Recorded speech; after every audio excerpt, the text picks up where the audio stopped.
మరి కలెక్షన్స్ ఎలా ఉన్నాయి సార్? 5 డేస్ అంటే ప్రీమియర్స్‌తో కలుపుకొని నేటికి 5 డేస్ అవుతుంది. ఎలా ఉన్నాయి ఏముంది కలెక్షన్స్? ఈరోజు అది డే 1 కొంచెం 50 దాటి వెళ్ళింది. హ్మ్. ఆ తర్వాత నుంచి దానిలో సగం మీదే నడుస్తోంది. 23, 25, 28 అలా నడుస్తోంది అది. అంతకు మించి వెళ్ళటం లేదు.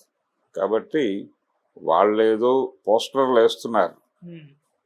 పోస్టర్‌లేస్తున్నారు. డే 1 138 అన్నారు. ఆ తర్వాత 200 చిల్లరేశారు. హ్మ్.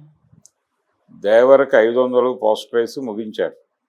దీనికి అది కూడా పడేటట్లుగా కనిపించడం లేదు. కనీసం ఇది డే 1 దీనికున్న ఊపు, హడావిడి, జనాల ఎక్స్‌పెక్టేషన్స్ చూసి ఇది దేవరని క్రాస్ చేసి ఒక అడుగు ముందుకేస్తుందేమో కనీసం హ్మ్. అనుకున్నాం గానీ, జనాలకి సినిమా ఇంత నేకెడ్‌గా అర్థమైపోతుందని నేనైతే అనుకోలేదు. పోన్లే హ్మ్. పాపం ఆ పాటలేవో ఉన్నాయి.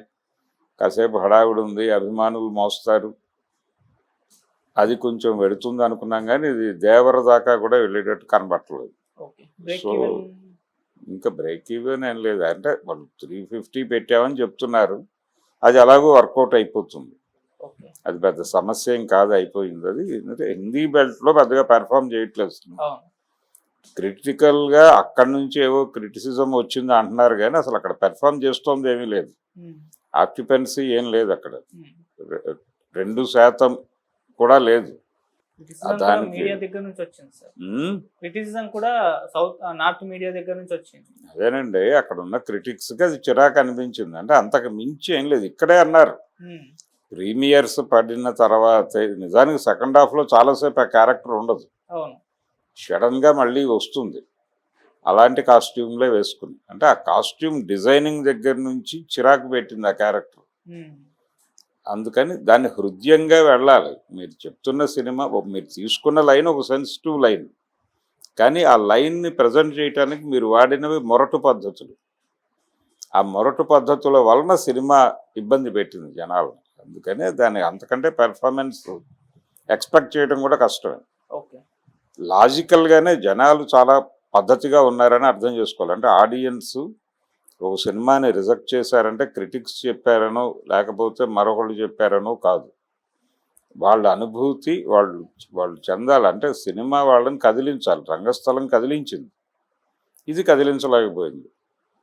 'పుష్ప' ఔట్ అండ్ ఔట్ అది కమర్షియల్ కంటెంటే అయినప్పటికీ దానిలో కొన్ని కొన్ని లేయర్స్‌లో కథ నడుస్తుంది.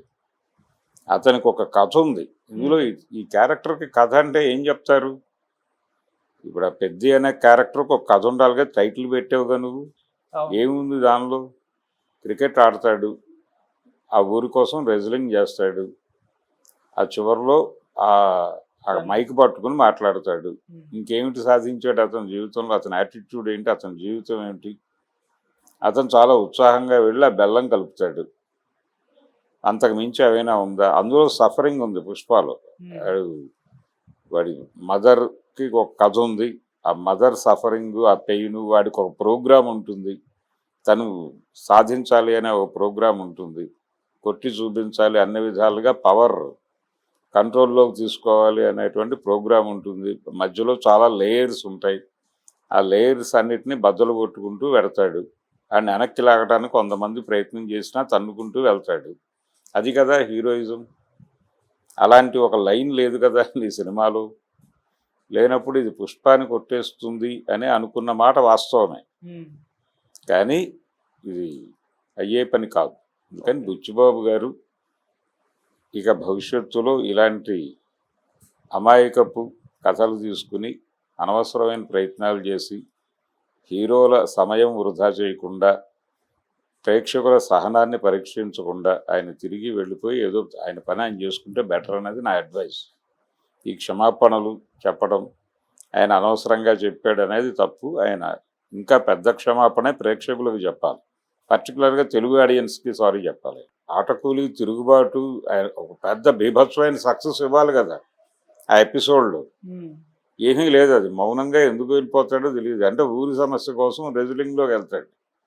క్రికెట్‌లో కూడా సాధించొచ్చు. అవును. నిజానికి ఆ ఊరి గురించి ప్రపంచానికి చెప్పాలి అనుకుంటాడు. చిన్న కథ అనుకున్నప్పుడు ఆ ఊర్లో జనాలందరినీ కూర్చోబెట్టి మోటివేట్ చేస్తాడు.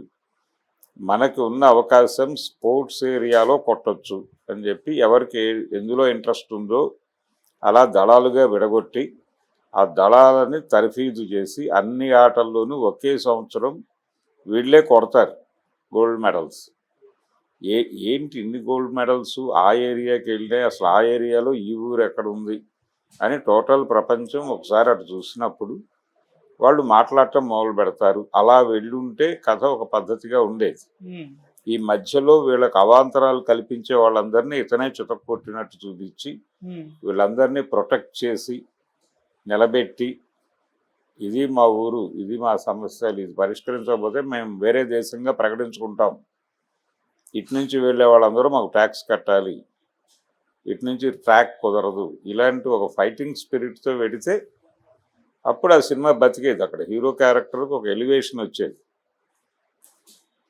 అందుకని ఈ సినిమా కథ డిజైనింగ్లోనూ గందరగోళం ఉంది, క్యారెక్టర్ల డిజైనింగ్లోనూ గందరగోళం ఉంది.